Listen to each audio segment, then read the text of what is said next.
నమస్తే, welcome to VBC on TV news. నేను గౌతమి. ముందుగా ఈనాటి ముఖ్యాంశాలు.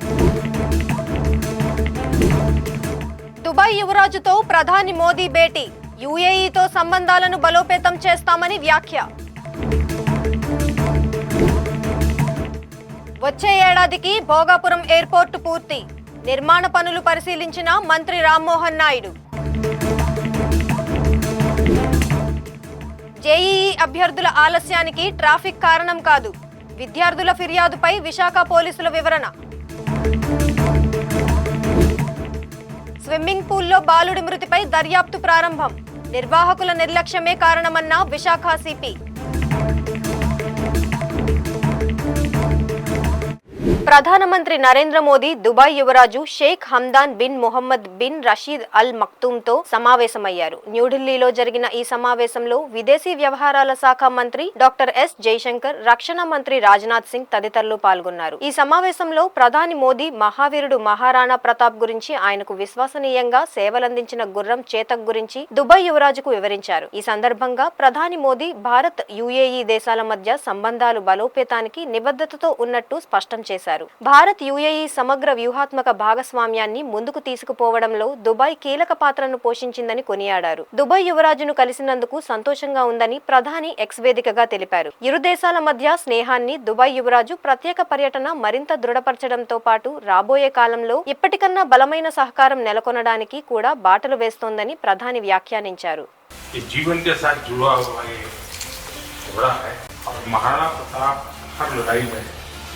किसी चेतन प्रदेश से हमारा प्रताप बहुत ही संकट की स्थिति में प्रदेश घोड़े ने अपनी ताकत और चतुराई दिखा करके महाराणा प्रताप को युद्ध भूमि से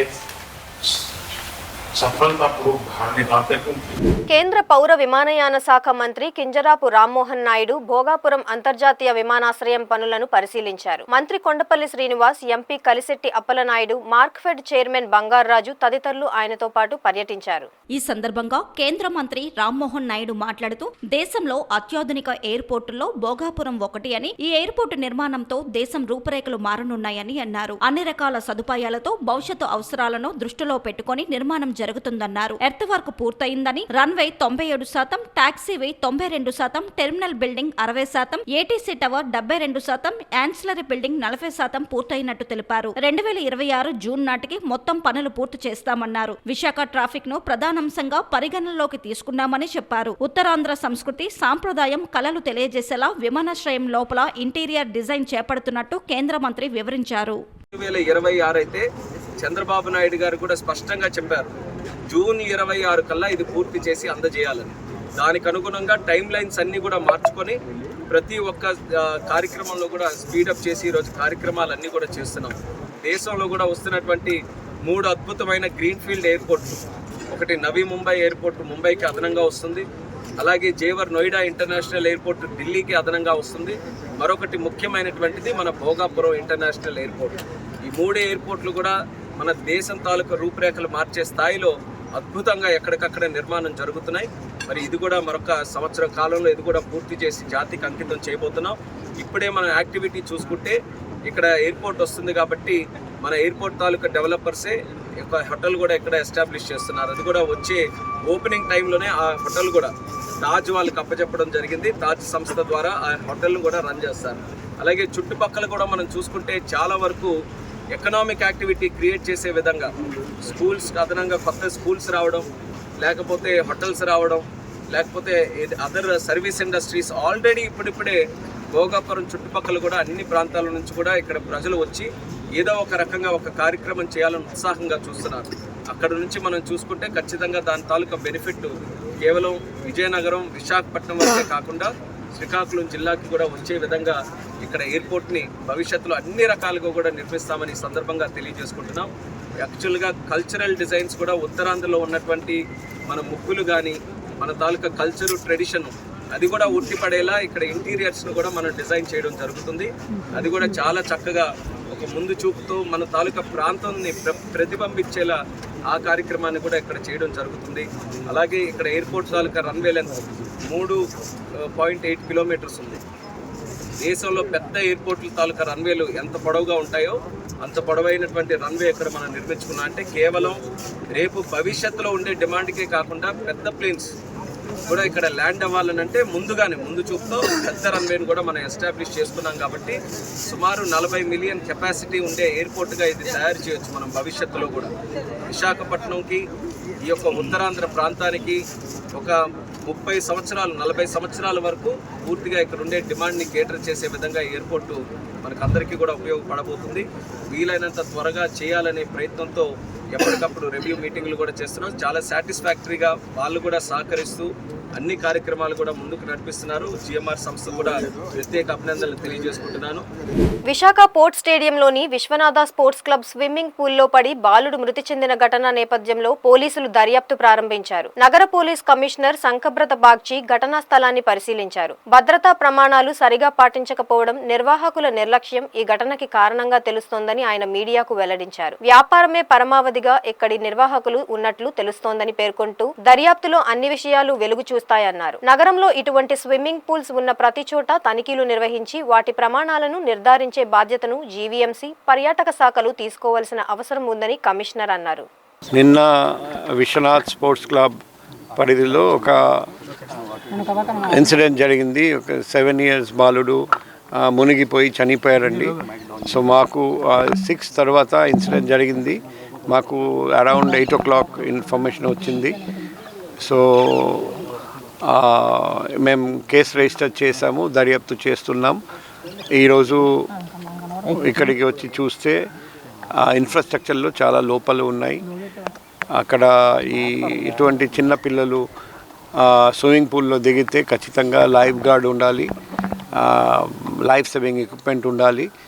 ఏమీ కనపడడం లేదు. సీసీటీవీ మానిటరింగ్ కూడా ఎటువంటి ఇది కనపడలేదు. సో మా తరపున మా ఫైండింగ్స్ మేము దాని ప్రకారం యాక్షన్ తీసుకుంటాం. సో నాకు తెలిసింది జీవీఎంసీ, టూరిజం డిపార్ట్మెంట్ వాళ్ళు కూడా ఇన్స్పెక్ట్ చేసి వాళ్ళు కూడా తగిన చర్య తీసుకుంటారండి. సో ఈరోజు నేను ఈ ఇన్సిడెంట్ జరిగిన తర్వాత డిస్ట్రిక్ట్ కలెక్టర్ గారికి రిక్వెస్ట్ చేశాము. మన జిల్లాలో ఉన్న ప్రతి అడ్వెంచర్ స్పోర్ట్స్ ఫెసిలిటీ, ప్రతి స్విమ్మింగ్ పూల్ ఇమీడియట్గా జాయింట్ ఇన్స్పెక్షన్ చేయాలి. పోలీస్, ఫైర్ సేఫ్టీ, జీవీఎంసీ అందరూ కలిసి అండ్ ఎక్కడెక్కడ ఎటువంటి లోపాలు ఉన్న ఇన్ఫ్రాస్ట్రక్చర్లో ఇమీడియట్గా గుర్తించి రెక్టిఫై చేయమని చెప్పడం జరిగింది. సో దట్ మన ఇటువంటి ఇన్సిడెంట్ ఫర్దర్ జరగకూడదు. సో ఆయన కూడా ఆయన సానుకూలంగా స్పందించి ఇమీడియట్గా ప్రొసీడింగ్స్ ఇష్యూ చేస్తామని చెప్పారండి నాకు.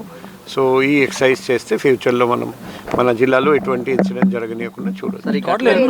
ఎటువంటి కేసు నమోదు చేసింది సార్? ప్రమాదవశాత్తు జరిగిందా లేదంటే ఇక్కడ సిబ్బంది కానీ యాజమాన్యం కానీ నిర్లక్ష్యంగా జరిగిందని కేసు నమోదు చేశారు? ఇప్పుడు మన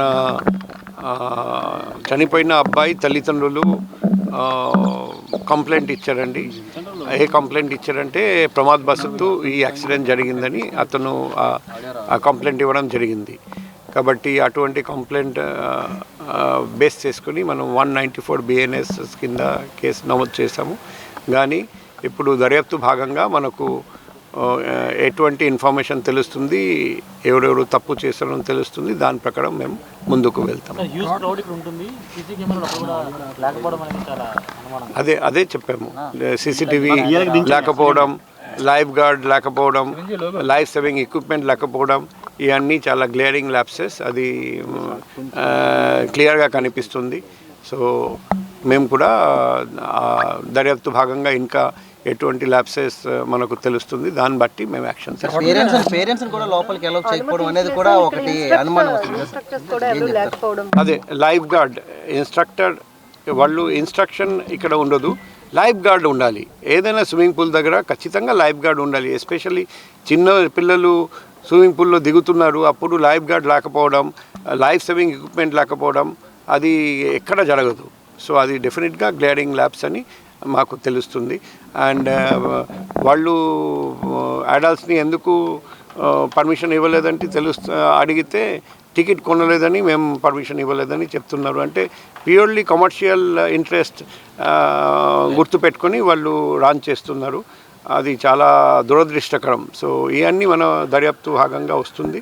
సో తర్వాత ఫర్దర్ యాక్షన్ దాన్ని బట్టి వైజాగ్ వ్యాప్తంగా ఎన్ని ఉన్నాయి సార్ ఇటువంటి స్విమ్మింగ్ పూల్స్ కానీ కమర్షియల్ కాంప్లెక్స్ కానీ? అది సర్వే చేస్తున్నాం. అది డీటెయిల్స్ జీబీఎంసీ దగ్గర ఉంటుంది. సో అది మేము డిస్ట్రిక్ట్ కలెక్టర్ గారికి చెప్పాము.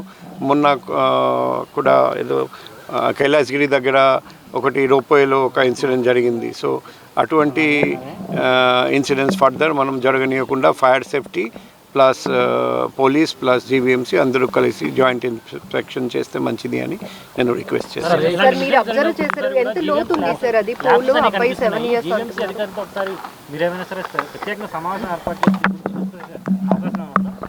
అంటే జీవీఎంసీ కమిషనర్ అంటే డిస్ట్రిక్ట్ కలెక్టర్కి ఆల్రెడీ చెప్పాము. ఇప్పుడు మళ్ళీ రిక్వెస్ట్ చేస్తాము. ఆయన ప్రొసీడింగ్స్ బట్టి ఫర్దర్ యాక్షన్ తీసుకోవడం జరుగుతుంది. ఇప్పుడు ఇక్కడ లోతు చూస్తే అక్కడ డెఫినెట్గా 4 to 5 feet అని నాకు అక్కడ కనిపిస్తుంది. అక్కడ దాదాపు 1.5 to 2 feet. అంటే ఇక్కడ దిగి ఉంటే ఇబ్బంది జరిగేది కాదు, కానీ అక్కడ దిగాడు. అక్కడ దిగడం అంటే ఖచ్చితంగా నిర్లక్ష్యం. ఎందుకంటే అది అటువంటి 7 years బాలుడు అటువంటి స్విమ్మింగ్ పూల్ దిగితే మాత్రం ప్రమాదం తప్పదు.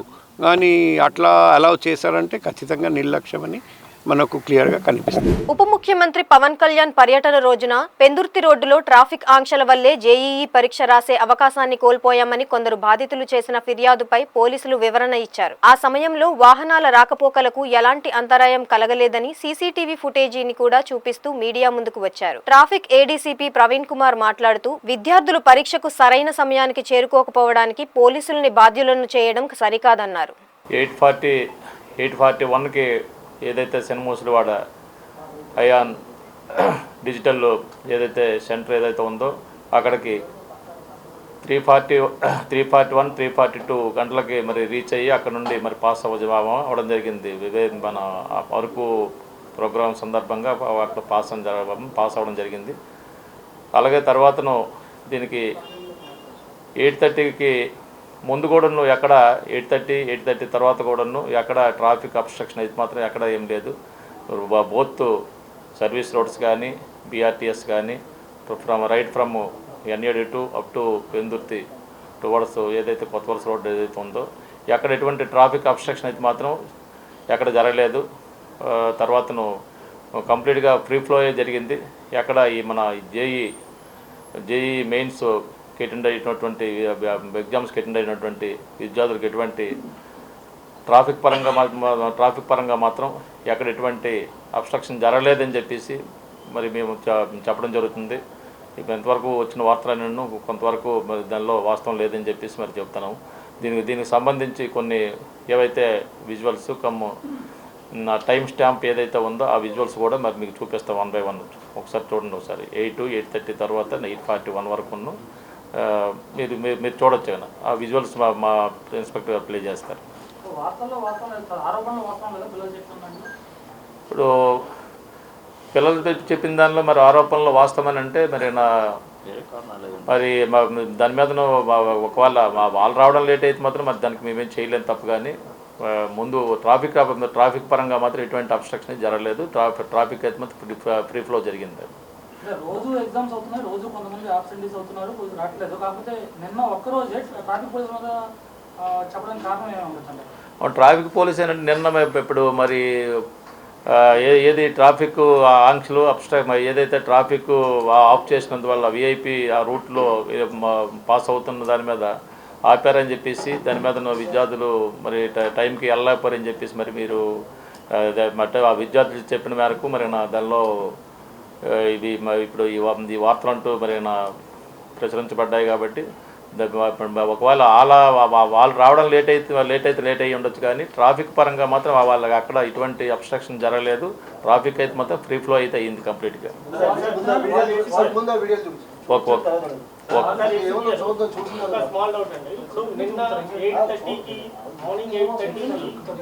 ఎగ్జామినేషన్ హాల్ లోపలికి రావాలి, 7 కల్లా హాల్ ప్రిన్సెస్ లోకి రావాలి, 8:30 నుంచి ఎగ్జామ్ స్టార్ట్ అవుతుందన్నారు. అలానే పవన్ కళ్యాణ్ గారు 8:41కి పెందుర్తి జంక్షన్కి వచ్చారు అని చెప్పేసి నేను మీకు చెప్పాను. ఇంకోటి కాన్వాయ్ అనేది మీకు ఎయిర్పోర్ట్ దగ్గర నుంచి స్టార్ట్ అవుతుంది. అరౌండ్ 7:30 to 8 నుంచి స్టార్ట్ అయింది. ఇప్పుడు అది కరెక్ట్ కాదు. తర్వాత 8:17 ఆర్ 8:17 ఆర్ 8:20 మధ్యలో అక్కడ ఫ్లైట్ ల్యాండ్ అవ్వడం జరిగింది. దాని తర్వాత అక్కడ నుండి ఒక 10 నిమిషాలు అటు బయటకు వచ్చేటప్పుడు ఒక 10 నిమిషాల వరకు కూడా లేట్ అయింది. మరి అక్కడ నుండి స్టార్ట్ అయిన తర్వాత మాత్రం అక్కడే 8:20, 8:25 వరకు మరి స్టార్ట్ అయ్యేటప్పుడు మరి అప్పటికప్పుడు డైరెక్ట్గా మరి 8:30కి ఇక్కడికి వచ్చిందని చెప్పేసి మరి మీరు ఎలాగనుకుంటుంది? సింహాచలం శ్రీ వరాహ లక్ష్మీ నరసింహస్వామి వారి కళ్యాణోత్సవం వైభవంగా జరిగింది. ముందుగా కొట్నాల ఉత్సవం, ధ్వజారోహణం, ఎదురు సన్నాహోత్సవం నిర్వహించారు. అనంతరం మాడవీధుల్లో రథోత్సవం నిర్వహించారు. భీమిలి ఎమ్మెల్యే గంటా శ్రీనివాసరావు ముందుగా రథంపై ఉన్న స్వామి అమ్మవార్ల ఉత్సవమూర్తులను దర్శించుకుని రథోత్సవాన్ని ప్రారంభించారు. స్వామి అమ్మవార్లను రథంపై ఊరేగిస్తుండగా భక్తులు భగవన్నామ స్మరణతో ఉత్సాహంగా పాల్గొన్నారు. రంగురంగుల దీపాలు, రకరకాల పుష్పాలతో రథాన్ని అలంకరించారు. అనంతరం జరిగిన అప్పన్న కళ్యాణోత్సవానికి భక్తులు పెద్ద సంఖ్యలో హాజరయ్యారు. భక్తులు భారీ సంఖ్యలో హాజరు కావడంతో సింహగిరి భక్తులతో కిటకిటలాడింది.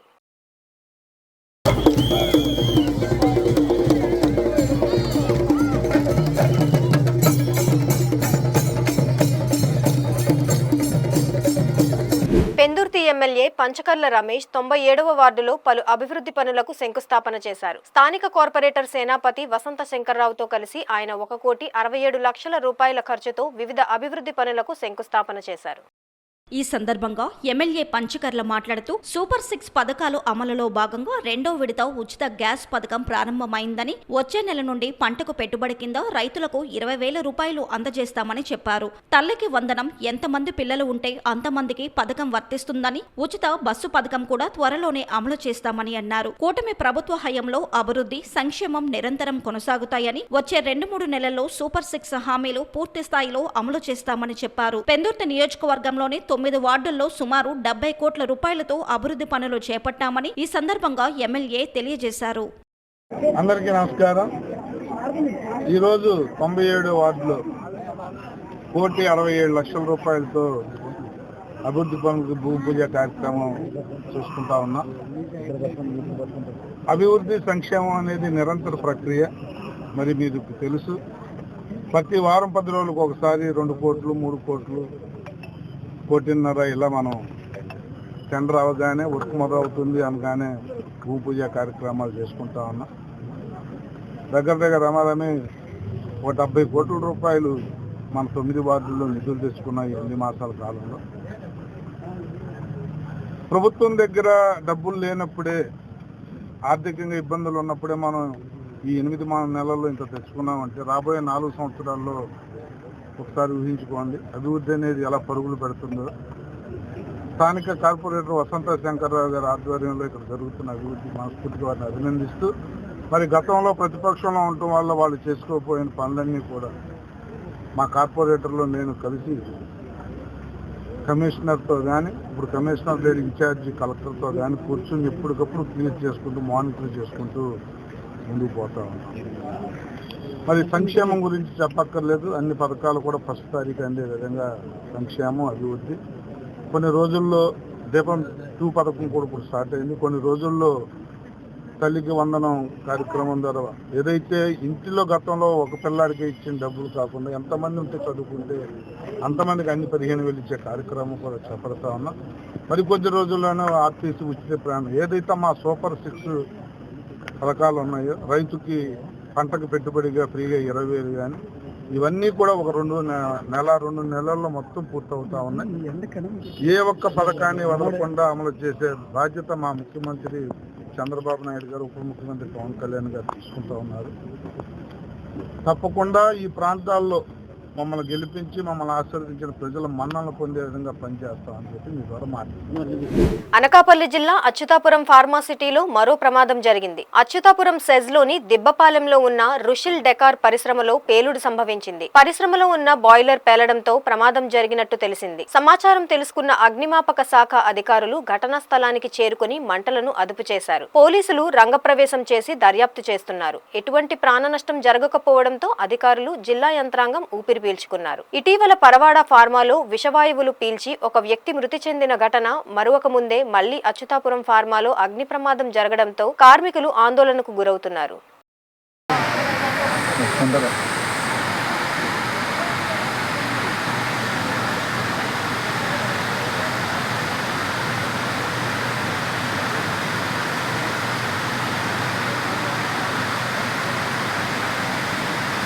శ్రీ సత్యసాయి జిల్లా రాప్తాడు నియోజకవర్గంలోని పాపిరెడ్డిపల్లి గ్రామంలో లింగమయ్య కుటుంబాన్ని పరామర్శించిన వైఎస్ జగన్ పై రాప్తాడు ఎమ్మెల్యే పరిటాల సునీత ఫైర్ అయ్యారు. ఈ సందర్భంగా ఆమె మాట్లాడుతూ జగన్ మాట్లాడిన మాటలు పచ్చి అబద్దాలని, మాజీ ఎమ్మెల్యే ప్రకాష్ రెడ్డి రాసిచ్చిన స్క్రిప్టును జగన్ చదివాడని విమర్శించారు. పాపిరెడ్డిపల్లిలో అనుకోకుండా సంఘటన జరిగిందని, జగన్ బాబాయిని చంపితే న్యాయం చేయాలని చెల్లెలు సునీత అడిగిందని, చెల్లెలికి న్యాయం చేయని జగన్ ఇక్కడికి వచ్చి ఏం చేస్తారని ఆమె ప్రశ్నించారు. పోలీసే అనుకోంటే, పోలీసే అడ్డుకోంటే ఒక్క వెహికల్ కూడా రాదు. జగన్ దిగాల, పోయి పరామర్శించి బండెక్కి పోయే పరిస్థితి ఉండేది. కానీ ఆ పరిస్థితి లేకోకుండా మా నాయకుడు చంద్రబాబు నాయుడు గారు ఆ విధంగా వద్దు, ఎవరికైనా స్వేచ్ఛ ఉండాలా, రమ్మనండి, బందోబస్తు పెట్టండి, పంపించండి అని గౌరవంగా పంపిమ్మనే మా నాయకుడు చంద్రబాబు నాయుడు గారు చెప్పారు. మా నాయకుడే అనుకోనింటే ఈరోజు నువ్వు ఈ మండలంలోకి కూడా అడుగుపెట్టు, మా కార్యకర్తలు మేమే అనుకోనింటే ఈరోజు ఈ మండలంలోకి నువ్వు అడగ పెట్టవని మరొక్కసారి పులివెందుల ఎమ్మెల్యే గారు కూడా నేను పేరు పేరున కూడా నేను కూడా తెలియజేసుకుంటూ, పదే పదే మీరు అనవసరంగా లేనివి ఉన్నట్లు సృష్టించి మాట్లాడడం కూడా అది కరెక్ట్ కాదు. ఏది ఏమైనా ఈరోజు మాట్లాడిన ప్రతి ఒక్క వర్డు పచ్చి అబద్ధాలు తప్ప దాంట్లో ఒక్కటి కూడా నిజం లేవు. నేనే అన్న టీవీ ఆఫ్ చేయండి, ఎన్ని పచ్చి అబద్ధాలు. ఏదైనా కనీసం దాంట్లో నిజాలుంటే 1% అబద్ధం చెప్పినా 99% నిజాలన్నా ఉంటే చూడొచ్చు. కానీ 99% కూడా 100% కూడా అబద్ధాలు తప్ప దాంట్లో ఒక్కటి కూడా. ఒక మాజీ సీఎం అయ్యా నువ్వు పచ్చి అబద్ధాలు మాట్లాడుతుంటే ప్రజలు నవ్వుతున్నారు. ఒక్కసారి మీరు కూడా ఆలోచన చేయాలని, ఏదైనా ఇలాగ వచ్చినప్పుడు మీరు కూడా ఏం మాట్లాడాలి ఏం మాట్లాడకూడదని తెలుసుకొని వస్తే కూడా బాగుంటుందని కూడా చెప్తున్నాం. ఈరోజు వచ్చినది కేవలం పరిటాల కుటుంబం టార్గెట్ చేయడానికి, లింగమయ్య ఫ్యామిలీని పరామర్శించడానికి వచ్చినట్లు వచ్చి ఇంత రాజకీయం చేసి ఈరోజు జగన్ రెడ్డి కూడా వెళ్ళారు. ఏది ఏమైనా మా కార్యకర్తలందరూ కూడా ధైర్యంగా ఉన్నాం. ఎవరు ఎన్ని అడ్డంకలు వేసినా ఏది చేసినా కూడా ఎవరు కూడా భయపడే పరిస్థితులు ఇక్కడ లేరు అని జగన్కి కూడా నేను తెలియజేస్తున్నాం. తల్లికి చెల్లికి న్యాయం చేయలేని వ్యక్తి ఈరోజు నా మండలంలో జరిగిన లింగమయ్యకి ఏమి న్యాయం చేస్తారనేది ఒక్కసారి సూటిగానే ఆయన కూడా నేను అడుగుతున్నా. అన్న మా నాన్న చనిపోయాడు, నాకు న్యాయం చెయ్యండి అని 2 చేతులు ఎత్తి జోడించి ఒక సునీతమ్మ జోడించి అడిగితే కూడా ఆ తల్లికి నువ్వు న్యాయం చేయలేని వ్యక్తి ఈరోజు లింగమయ్యకి నువ్వు ఏం న్యాయం చేస్తావయ్యా అని ఆయన్ని కూడా ఈరోజు నేను. తెలంగాణలోని భద్రాద్రి కొత్తగూడెం జిల్లా చర్ల మండలంలో రాత్రి కురిసిన అకాల వర్షానికి ధాన్యం పూర్తిగా తడిసి ముద్దైపోవడంతో రైతులు ఆందోళన చెందుతున్నారు. ఇక్కడి కళ్ళాల్లో ఆరబోసిన ధాన్యం అడుగు భాగం పూర్తిగా తడిసిపోయాయని, తుఫాను వల్ల తీవ్రంగా నష్టపోయామని, పెట్టిన పెట్టుబడి కూడా వచ్చే పరిస్థితి లేదని రైతులు తీవ్ర ఆవేదన వ్యక్తం చేశారు. తడిసిన ధాన్యాన్ని ప్రభుత్వమే కొనుగోలు చేయాలని, FCI కేంద్రాలను తొందరగా ఏర్పాటు చేయాలని రైతులు అధికారులను కోరారు.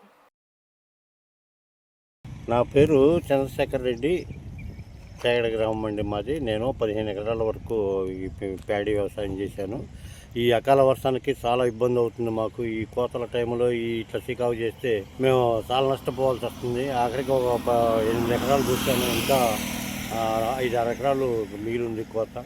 ఆ కోసిన ధాన్యాన్ని ఆరబెట్టుకోవడానికి రోజు చాలా ఇబ్బంది పడుతుంది. దానివల్ల ఇటు కూలీలు నష్టము, ఇటు ఈ ధాన్యము ఇబ్బంది అవుతుంది.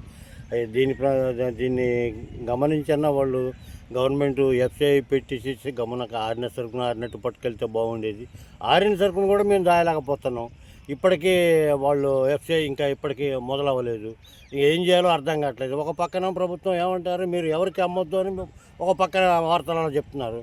మేము మరి ఏం చేయాలి చెప్పండి. మరి ఇట్లా ఈ వాతావరణం డైలీ ఇట్లా రోజు ఇట్లా ఇబ్బంది పెడతామంటే మేము ఎంతగానో ఆరిన సరుకును కూడా మేము ఆపలేం కదా. సరే కోసేదాన్ని అంటే ఇవాళ కాకపోతే రేపు కోసుకుంటాం, కానీ అది కాదు కదా. ఇప్పుడు ఆరిన సరుకు కూడా మీరు పట్టకుండా మీరు FCI తార్కాణం చేసి ఇట్లా రైతులను ఇబ్బంది పెడతా ఉంటే దానివల్ల మేము ఎంత నష్టపోతున్నాం. పైకేమో మేము మా ప్రభుత్వం, మాది రైతు ప్రభుత్వం అదని ఇదని గొప్పలు చెప్పుకోవడే తప్ప నిజంగా నాశనం చేస్తున్నారు రైతులని. ఇది సరైన పద్ధతి కాదు, కరెక్ట్ కాదు. ఇది మీరు ఖచ్చితంగా ఎండిన సరుకు నెంబర్ 1 మీకు బాగుంటే సరుకు పట్టుకోండి. లేదంటే మీకు మా వల్ల కాదు, మేము ఇయ్యలేము, మేము పట్టలేము అని చెప్పండి. మేము బయటకు అమ్ముకుంటాం అదనని చెప్పండి, మాకు ఆ పర్మిషన్ అని ఇవ్వండి. లాస్ పోతున్నాం, తెల్లారులు పొద్దాక నిద్ర లేకుండా ఈ కళ్ళాల చుట్టూ ఛానల్ చుట్టూ నానా ఇబ్బందులు పడుతున్నాం మేము. ఇది గత గమనించి గవర్నమెంట్ మాకు ఏమైనా కొద్దిగా తొందరగా మీరు మిమ్మల్ని లచ్చలడట్లేదు, వేలాడట్లేదు. మేము మాకు ఎఫ్సిఐలో మీరు పట్టి ఓపెన్ చేసి ఎఫ్సిఐ కేంద్రం ఓపెన్ చేయించి గమ్మున ఈ ఎండిన సరుకు ఎండినట్టు మీరు తీసుకెళ్ళండి అంతే. మిమ్మల్ని ఇంకేం అడగట్లేదు మేము. మరి అటేటప్పుడు మీరు అది కూడా చేయలేకపోతే మీరు చెప్పండి, మేము చేయలేమని చెప్పండి, మేము బయటకు ఇచ్చుకుంటాం.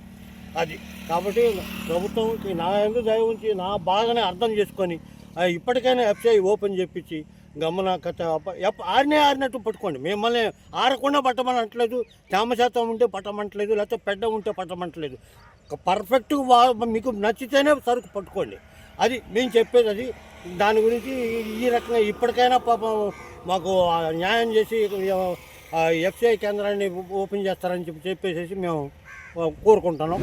ఉప ముఖ్యమంత్రి పవన్ కళ్యాణ్ చిన్న కుమారుడు మార్క్ శంకర్ త్వరగా కోలుకోవాలని కోరుతూ ఏలూరు జిల్లా పోలవరం ఎమ్మెల్యే చిర్రి బాలరాజు బంగారెడ్డిగూడెంలో పూజలు చేశారు. సింగపూర్లో చదువుతున్న మార్క్ శంకర్ కు స్కూల్లో జరిగిన అగ్ని ప్రమాదంలో గాయాలు అయిన విషయం తెలిసిందే. ఇక ఆసుపత్రిలో చికిత్స తీసుకుంటున్న శంకర్ ఆరోగ్యం మెరుగుపడాలని ఎమ్మెల్యే ఆలయంలో మద్ది ఆంజనేయ స్వామికి ప్రత్యేక పూజలు నిర్వహించారు.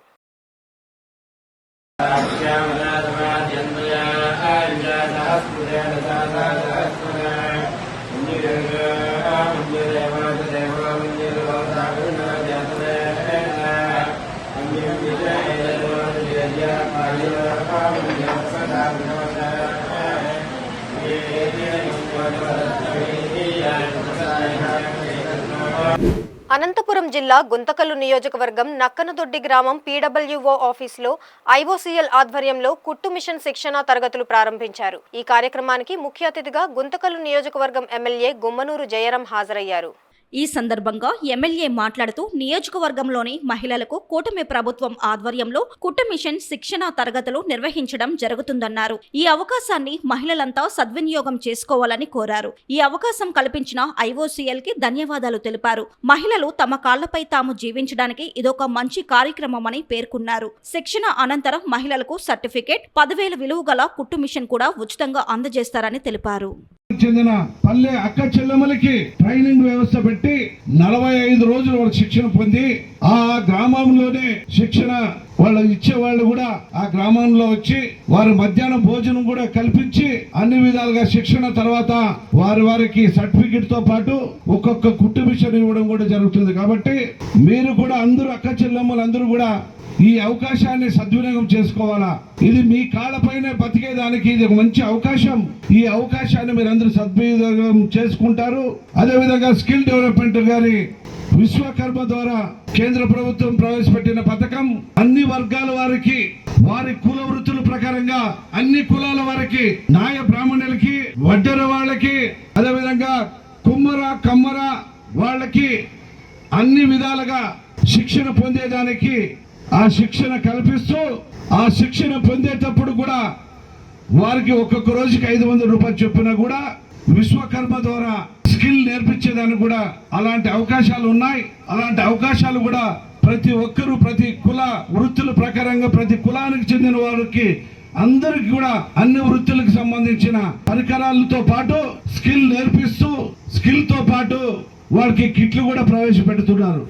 కాకినాడ జిల్లా యు కొత్తపల్లి మండలం గోర్స సీతారామస్వామి దేవస్థానంకి చెందిన 19.92 ఎకరాల భూములు ఇంకా కబ్జాదారుల చేతుల్లోనే ఉన్నాయి. వీటిని 34 మంది ఆక్రమించారని ఖాళీ చేయిస్తామని దేవాదాయ శాఖ అధికారులు 4వ తేదీన ప్రకటించినా ఖాళీ చేయించకపోవడం తీవ్ర దుమారం రేపుతోంది.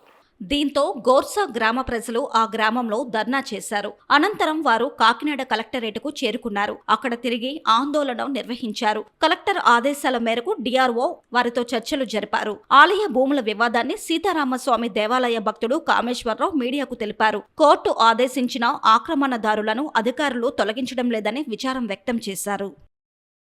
నా పేరు కామేశ్వరరావు అండి. మా దేవాలయ భూమి గురించి పలు దఫాలుగా 2008, 2012, 2014లో కూడా ఈ భూమి అంతా దేవాలయంది అని కోర్టులు కూడా తీర్పులు ఇచ్చిన సందర్భాలు ఉన్నాయి సార్. ఆ తీర్పుల సందర్భాన్ని బట్టి ఈ రోజు అందరూ కూడా మళ్ళీ ఇవి హ్యాండ్ ఓవర్ చేసుకోవాలి భూములు తప్పకుండా. ఇంకా ఏ విధమైన అవకాశం కూడా ఎవరికి కూడా ఇవ్వకూడదు అని ఏసీ గారు చెప్పడం వల్ల కలెక్టర్ గారి సమక్షంలో మీకు డేట్ నిర్ణయిస్తా అని చెప్పి ఏసీ గారు ఈ రోజు ఇక్కడ తీసుకొచ్చారు సార్. అందువల్ల మేము ఎంతో ఉత్సాహంతో మొత్తం అందరూ కూడా హిందూ ధర్మ చైతన్య పరిచయలాగా అందరూ కూడా మేము కలెక్టర్ ఆఫీస్కి రావడం జరిగిందండి. త్వరితగతిని డేట్ ప్రకటిస్తారని కోరి ప్రార్థిస్తున్నామండి. ఈ వార్తలు ఇంతటితో సమాప్తం. మరిన్ని విశేషాలతో మళ్ళీ కలుసుకుందాం.